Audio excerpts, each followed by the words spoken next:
आचार्य श्रवणरत्न सुबलसागर मुनी महाराजांचे परमशिष्य पार्श्वसेन मुनी महाराजांनी वयाच्या 92व्या वर्षी यमसल्लेखन व्रत स्वीकारलाय।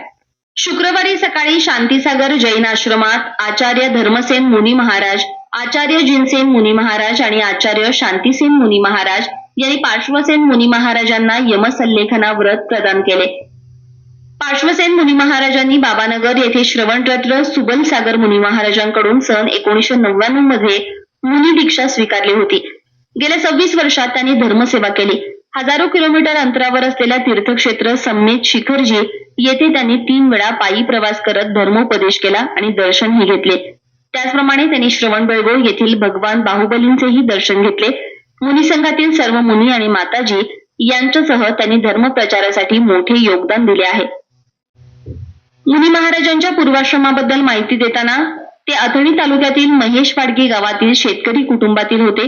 त्यांचे वडील नेमनाथ रेगौडर आणि आई कृष्णाबाई यांचे चिरंजीव श्रीपाल रेगौडर यांनी आचार्य देशभूषण मुनी महाराज आणि आचार्य सुबलसागर मुनी महाराजांची सेवा केली, अशी माहिती मुनी संघातील 105 सुमतीवती माताजी यांनी दिली।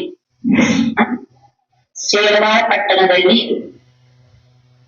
परमपूज्य समाधि सम्राट चारित्र चक्रवर्ती प्रथमाचार्य श्री शांती सागर स्थापिಸಲ್ಪಟ್ಟಂತ